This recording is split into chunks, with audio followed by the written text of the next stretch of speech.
Thanks for logging on to WCBI.com. I'm meteorologist Jacob Dickey. On this Friday afternoon, lots of blue sky out there. We are seeing a beautiful day. Temperatures are soaring into the 80s out there. I think we end up in the upper 80s and low 90s into the afternoon. I've got us at 90 in Columbus and in Amory, 92 in Tupelo, 89 in Starkville and in Louisville. There are a few high clouds off to the north and to the west. Don't expect much more than that. For Friday night football tonight, because the air is dry, it will feel great. And once that sun sets, temperatures will drop here into the mid-70s, I think, by the end of the game. And it'll be great, too, to head home and get here just in time for our Friday night football games on WCBI. Now, as far as Futurecast goes, the weekend looking decent, okay.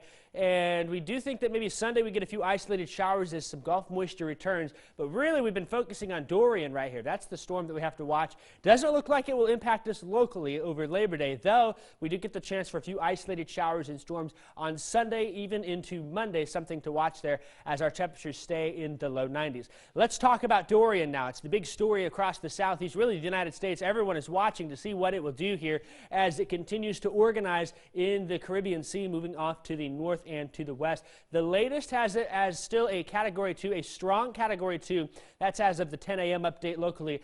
And it's very much organizing here. You see right here, the eye starts to pop out. It is starting to organize and will likely continue to strengthen as it moves off to the north and to the west. Now here we can see on visible satellite right there. There's the eye finally popping in and starting to see that clear out. That is usually a sign that strengthening is continuing, and we expect that as we move forward. The direction of Dorian also is concerning. We've talked about this a lot, and this is continuing its northwesterly jog here.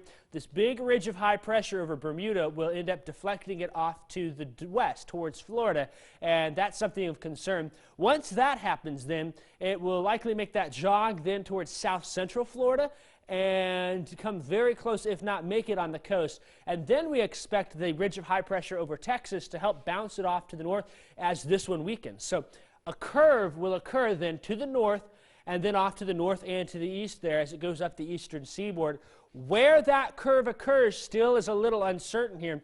The latest projections from the National Hurricane Center continue to strengthen the storm. We all are on board with that here. There's not much stopping it from becoming a strong Category 4, potentially Category 5 hurricane.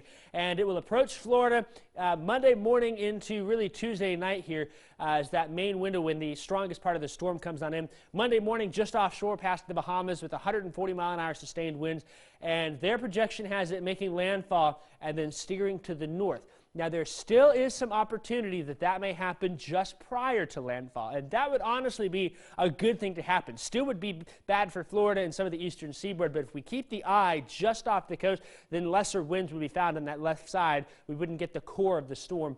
There still is opportunity, though, for it to push all the way through Florida and come out just on the other side and steer to the north. I do think that we can rule out Alabama and Mississippi for having direct impacts from that, but still the Panhandle also needs to keep monitoring, but the peninsula really is still under the gun here. A best case scenario would be it slows down even more so it curves out to sea and stays off to the north there, but something we will have to monitor. Just too close of a situation, not something to take risk from in Florida. I do believe it will make landfall looking at all the data here, and that's not good, especially with the slow motion of the storm. That will curve to the north and dump 1, 2, even 3 feet of rainfall in localized areas, bring lots of storm surge and high winds. So that rainfall will continue off into the Carolinas before it heads out to sea. Locally here, we've got some dry and quiet weather. We're in the 90s all the way through the middle of next week. I do have the chance for those isolated showers on Sunday and on Monday. By late next week, we may get a cold front to swing on through. We'll have to wait and see. Could bring us an isolated shower or storm as early as Thursday.